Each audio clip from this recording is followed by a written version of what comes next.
We all naturally find ourselves seeking out and employing methods to make things more memorable. As a race, we write poems in rhyme, store information in stories which are dramatic and exciting and really stick in the mind. As individuals, we all know a few simple mnemonic practices. Most people have their own fun methods to aid in remembering things which are important for them, whether it be through acronyms like Richard of York gave battle in vain as a means to remember the colours of a rainbow, or special ways to remember the different number of days in each month. Some people use funny or exciting plays on words in order to really keep information in mind, or perhaps even tie a knot in their handkerchief to trigger something they need to remember at a certain time. In ancient times, memory was far more important. Before the widespread distribution of written material, there are normally memory specialists in each culture whose task was to be living testaments of the history and wisdom of the people. In India, this was the Brahmin. In the British Isles, as Tacitus tells us, the Druids. And in pre-Socratic Greece, it was the orators and poets. It's from these Greek orators of antiquity we inherit the oldest known memory system.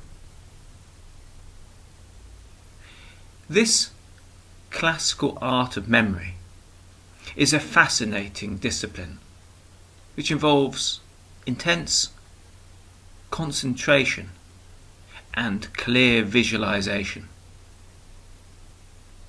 It's a method so powerful that in ancient times experts in the art could recite whole books forwards or backwards. Generals could remember the name of every soldier in their entire army. And great masters of the art would be able to visualize the inside of any building, having just visited it once.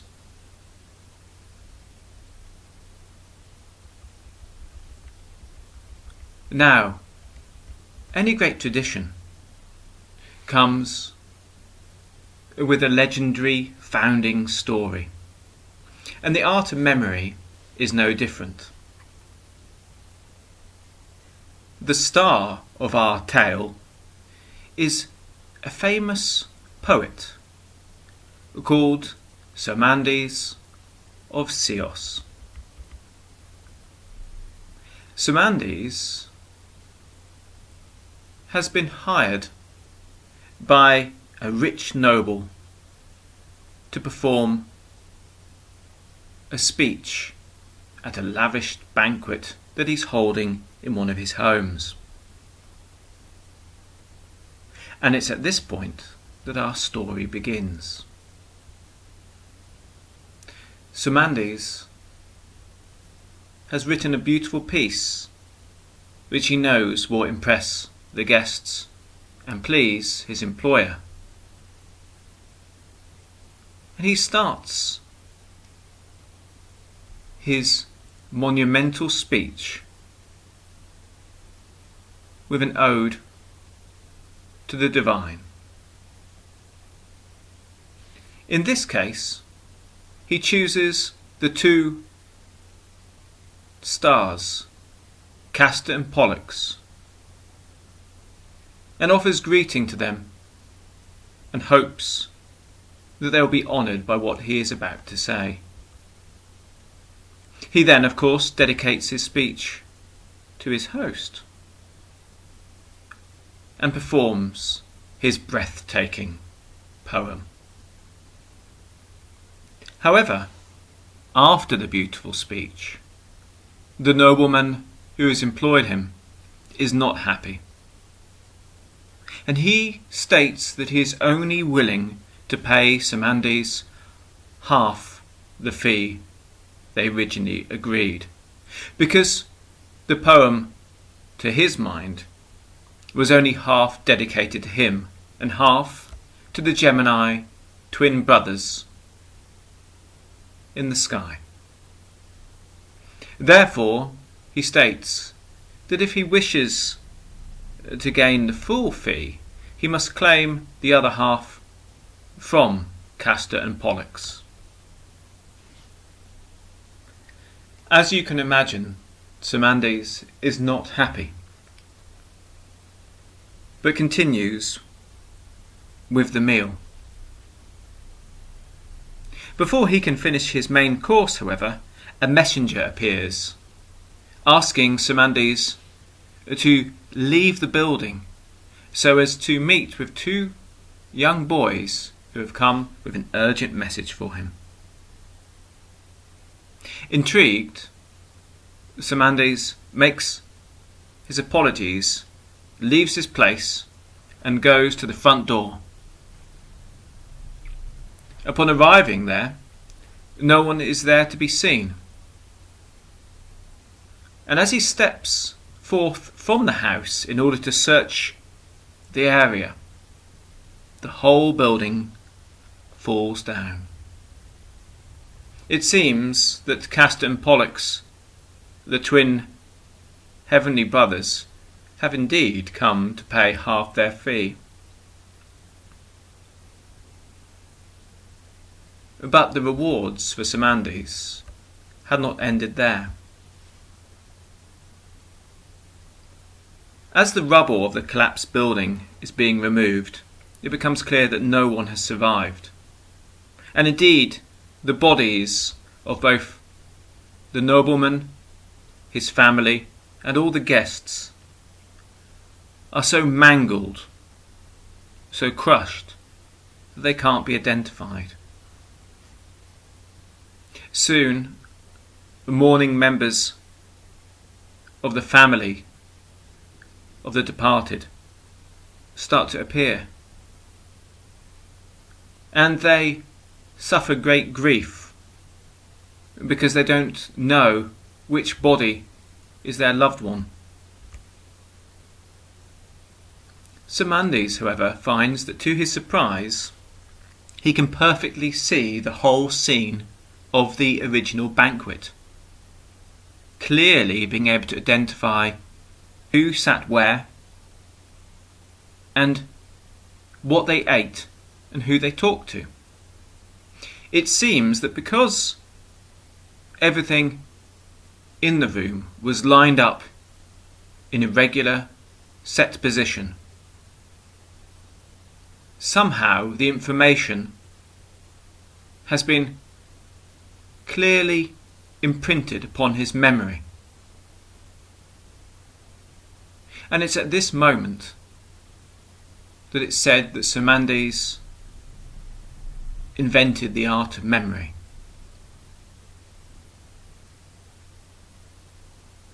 This beautiful story clearly demonstrates the memory art, on which all arts of memory have been founded since those times.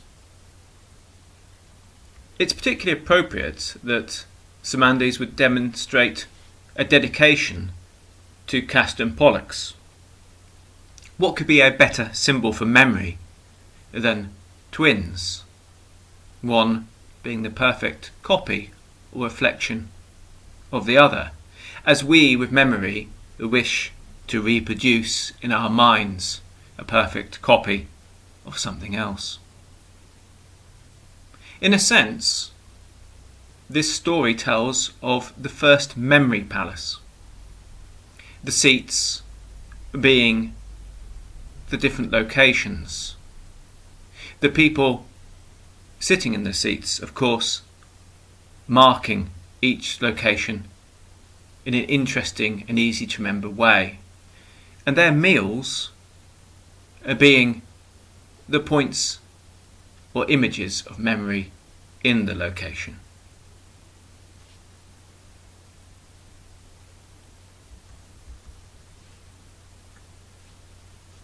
Of course, the creation of a memory palace is not something that in the modern day many people know how to do. So it's worth me explaining here a rough outline of the method. In order to practice the art of memory, you need to create in your imagination a sort of filing system which uses locations, normally in a building, in order to allow you to place images which are connected to what you wish to remember. To do this, you need to choose a building or location which is exciting and inspiring to you. It needs to be small enough to easily remember. Some good examples of this would be your house, or perhaps a room with many columns or different pictures in it. But some people use architectural features like an arch or a picture and use that as the palace for practical purposes. Once you've chosen a location, preferably a real one, imagine yourself walking around this place as clearly as possible, using all your senses so as to bring it truly to life. Each time you do this, you should take an imaginary tour which has a set route. And as you walk round this set route, choose something of interest at each point as one of your locations. This could be the gate at the front of your garden, a statue in the garden, your door, the coat hanger inside your front door, the stairs as you pass them, and so on throughout the house. Never change the locations once you've set them, and make sure that they're well spaced apart. If you can, ensure that your imaginary route through your memory palace doesn't double back. Having practiced this repeatedly, you can start to put important information you'd like to remember into these locations during your virtual tour through the palace. So, if you'd like to remember a list of different virtues, perhaps you could choose an exciting image for each one of them, so that when you place them in the palace, it's easy to recall them. Any form of memory image should be emotionally stimulating. It helps to make each image have a different type of emotion, whether it be funny, shocking, scary, or just plain ridiculous. And if you can, make sure that it interacts with the location so as to connect them two together. So in this case, if you wanted to remember bravery, you could imagine a lion opening the gate for you. Then, if your next virtue was to be truthfulness, maybe you could imagine an eagle with its ability to see the truth with its beautiful vision perching on the statue. As you walk to your front door, maybe you would like to remember the ability to be adaptable and go with the flow. And imagine that there's a beautiful dolphin door knocker on your door. Whatever you wish to remember, use the method of placing the images in the locations you've made, making sure that they have a firm imprint there. This way you can remember lists of information whenever you wish.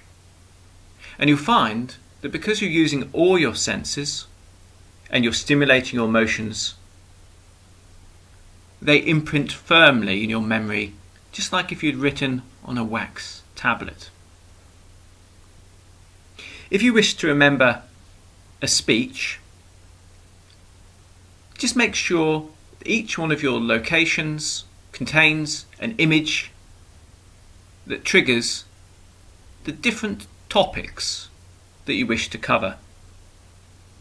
And indeed, the word topic itself comes from the Greek word for location and has become part of our vocabulary because they were using this exact method for their speech making.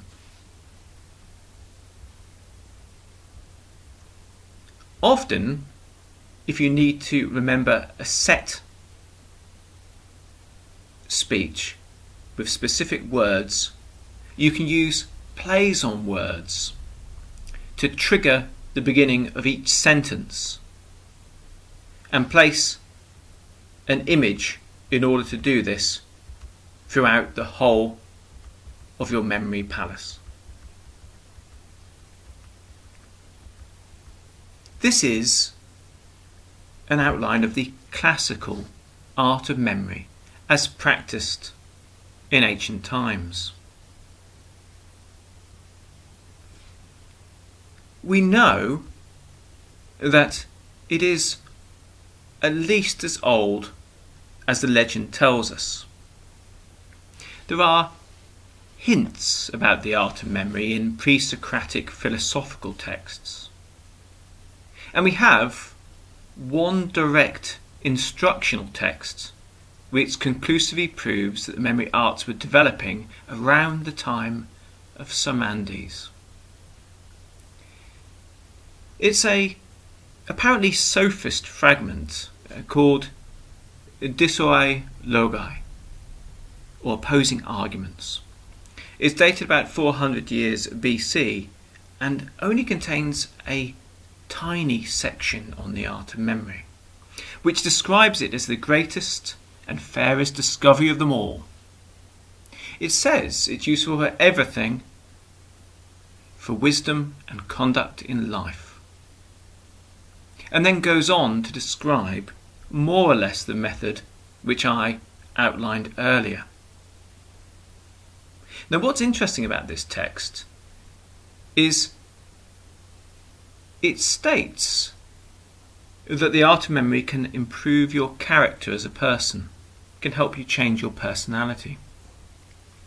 This is an important association which amplifies as time goes on within this tradition, and it's something we will revisit in the next video in depth.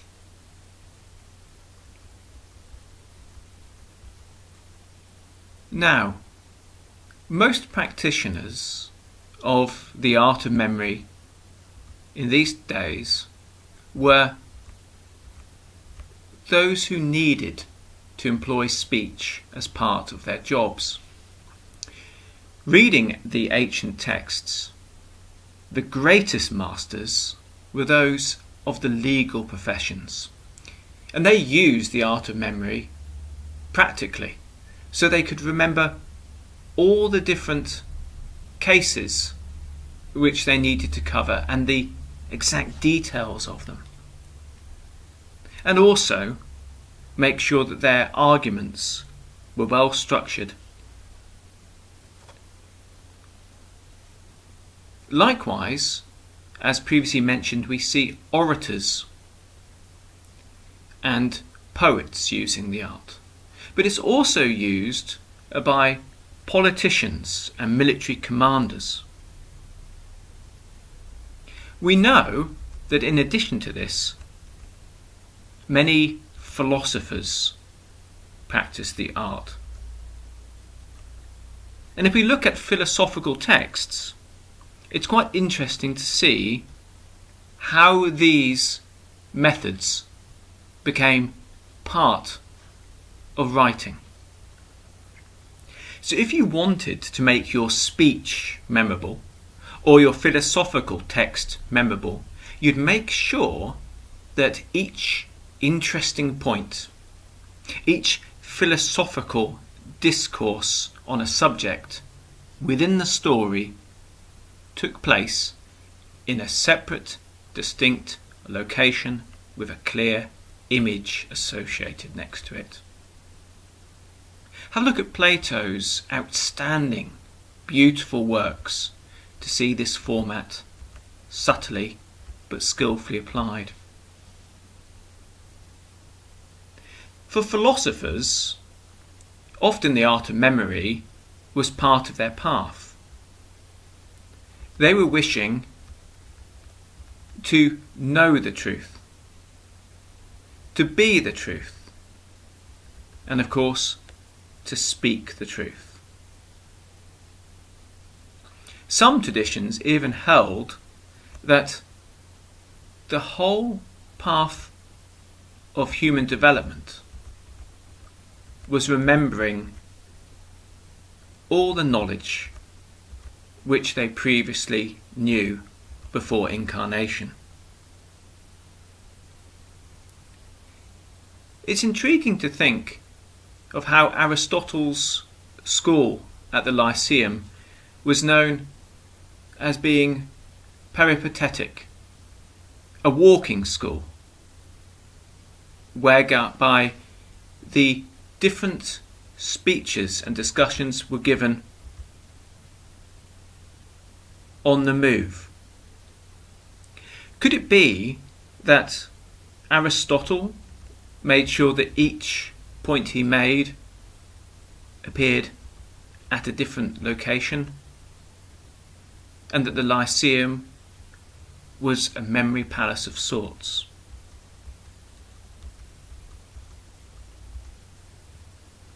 For many people, memory was something divine.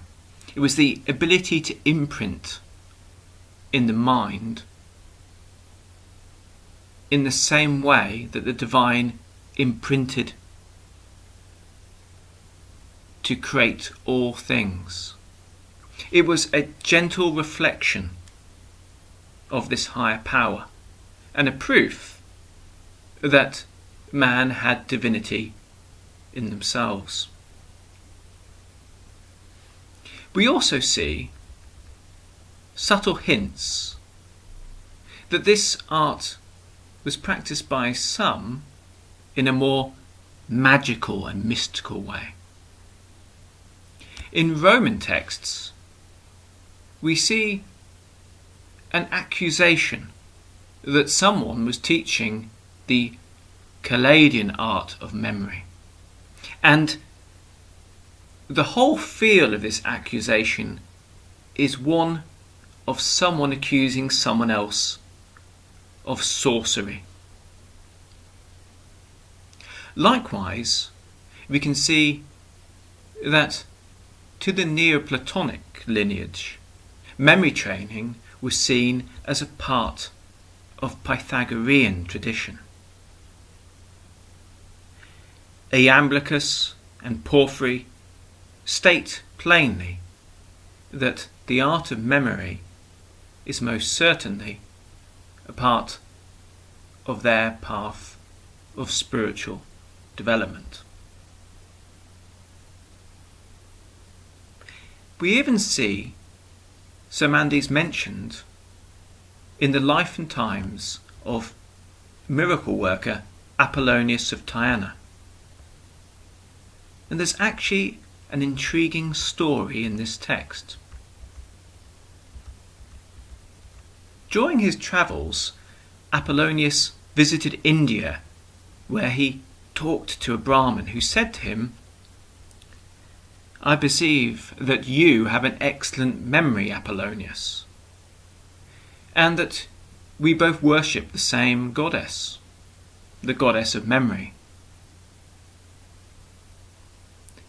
He then gifted Apollonius with 7 magical rings, engraved with the names of the 7 planets, which Apollonius was used to wear on each day of the week.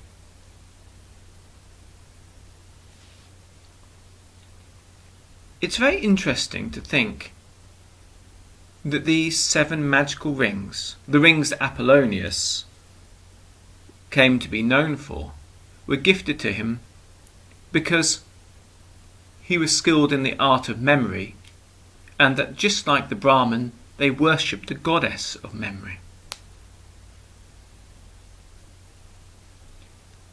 Could it be that there's a hidden code within this story? And that through repeated telling, some of the meaning could have changed. Anyone who has studied the Indian yoga tradition will be aware of the 7 chakras. And these 7 chakras, if you study them in depth, each contain a memory palace, a temple with a god holding symbolic items which contains great detail.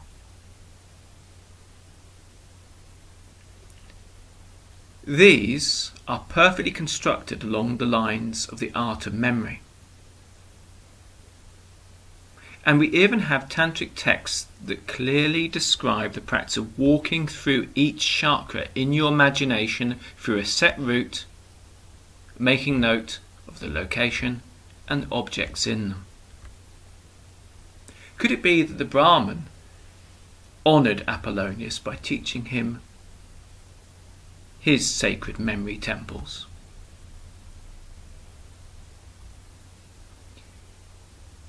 The memory method became widely spread throughout ancient civilizations. And we read in Roman texts that it became such commonplace that it was used by those who were illiterate to keep their daily affairs in order. Often, Roman writers find themselves contemplating on whether the modern practitioners have the specific quality of the mind, stability of focus and clearness of visualization to have the effectiveness that the ancient Greek forefathers had.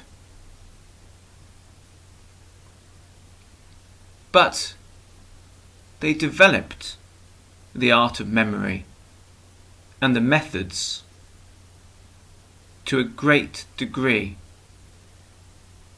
and wrote many manuals outlining the use of this art as a part of rhetoric.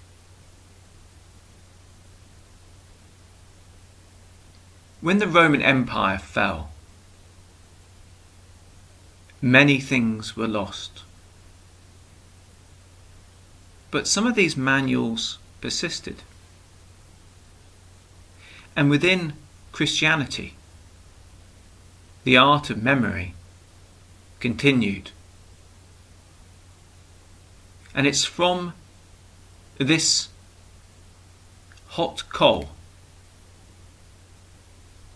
that the art was to rise as a phoenix again in a new, different form. And this will be the subject of our next video.